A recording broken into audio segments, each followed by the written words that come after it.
ఈ రోజు ట్రేడ్ ఎలా చేయబోతున్నానో చెప్తానండి. ముందుగా ప్రీవియస్ డే అనేది ఏమైందో తెలుసుకుందాం. ఇక్కడ ఫ్లాట్ ఓపెనింగ్ అనేది అయిందండి. ప్రీవియస్ డే లో ఫ్లాట్ ఓపెన్ అయ్యి మార్కెట్ అనేది కంటిన్యూస్ గా కిందికి అనేది వస్తుంది. ఇక్కడ చాలా మంది సెల్లర్స్ అనే వాళ్ళు వచ్చుంటారు. ఈ సెల్లర్స్ నిన్నకే మార్కెట్ అనేది పైకి అనేది వచ్చింది కాబట్టి ఇక్కడ ఉన్న సెల్లర్స్ ని మనం కన్సిడర్ అనేది చేయలేము. ఇక్కడ పైకి వెళ్ళేటప్పుడు మార్కెట్ అనేది హయ్యర్ హైస్ చేసుకుంటూ వెళ్తుంది కాబట్టి ఇక్కడ చాలా మంది బయ్యర్స్ అనే వాళ్ళు వచ్చుంటారు.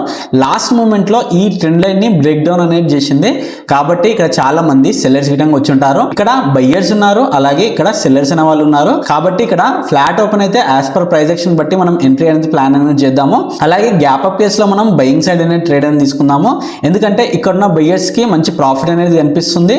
అలాగే ఎంతో కొంతమంది ఇక్కడ సెల్లర్స్ అనే వాళ్ళు ఉంటారు. ఈ సెల్లర్స్ కి స్టాప్ లాసెస్ అనేవి హిట్ అవుతాయి కాబట్టి మార్కెట్ అనేది కంటిన్యూస్ గా పైకి వెళ్ళే ఛాన్సెస్ అనేవి ఉన్నాయి.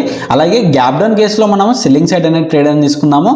ఎందుకంటే ఇక్కడ ఉన్న బయ్యర్స్ కి స్టాప్ లాసెస్ అనేవి హిట్ అవుతాయి కాబట్టి మార్కెట్ అనేది కంటిన్యూస్ గా కిందికి వచ్చే ఛాన్సెస్ అనేవి ఉన్నాయి. ఇక్కడ ఈ లెవెల్స్ అనేటివి చాలా ఇంపార్టెంట్ అండి. ఈ లెవెల్స్ అనేటివి నేను ప్రతిరోజు బ్యాంక్ నిఫ్టీలో సెన్సెక్స్ లో డ్రా చేసి టెలిగ్రామ్ ఛానల్లో పోస్ట్ అనేది చేస్తూ ఉంటాను. ఇంకా ఎవరైనా టెలిగ్రామ్ ఛానల్ ని జాయిన్ కాకపోతే వెళ్ళి జాయిన్ అనేది అవ్వండి. వెయిట్ చేద్దాం, మార్కెట్ అనేది స్టార్ట్ కాబోతుంది. ఇక్కడ చూడండి మార్కెట్ అనేది ఓపెన్ అయిందండి. ఓపెన్ అయ్యి ఈ ట్రెండ్ లైన్ ని బ్రేక్అవుట్ అనేది చేసింది. ఈ ట్రెండ్ లైన్ కింద వచ్చిన సెల్లర్స్ వి స్టాప్ లాసెస్ అనేవి తింటుందండి మార్కెట్. అలాగే ఇక్కడ పైన గిట్టంగా సెల్లర్స్ ఉన్నారు, పైకి అనేది ఇంకా వెళ్ళొచ్చు మార్కెట్.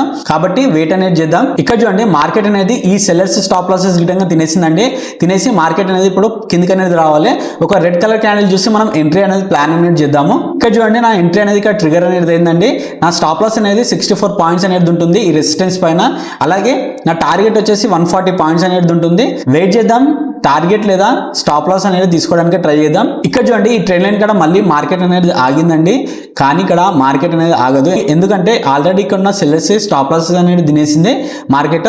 కాబట్టి మార్కెట్ అనేది కిందికి అనేది రావాలి. ఇక్కడ చూడండి నా టార్గెట్ అనేది హిట్ అయిందండి. ఇక్కడ ఏం లేదండి, ఈ లాజిక్ ఏంటంటే ఈ ట్రెండ్ లైన్ పైకి రాగానే చాలా మంది బయ్యర్స్ అనే వాళ్ళు వస్తారు మళ్ళీ.